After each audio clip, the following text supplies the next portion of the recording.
Ni wazi kwamba mashabiki wa klabu ya soka ya Dar es Salaam Young Africans wanachama wanamsubiri kwa hamu kubwa sana Stephane Aziz Ki, Master Key, Master 10 aweze kurejea tena katika kikosi hicho. Kwa mujibu wa tetesi na taarifa ni kwamba tayari dili liko katika hatua nzuri kuweza kukamilika, si ndio?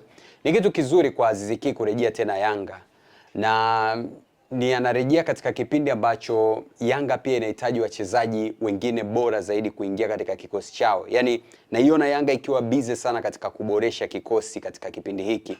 Wana wachezaji wengi wazuri, Pacome, mtu kama Maxi, wakina Duke Abuya, ni wachezaji wazuri, lakini ukiangalia Yanga wamestruggle sana katika baadhi ya games ambazo unaona kipindi cha nyuma walikuwa hawastruggle kiasi hicho.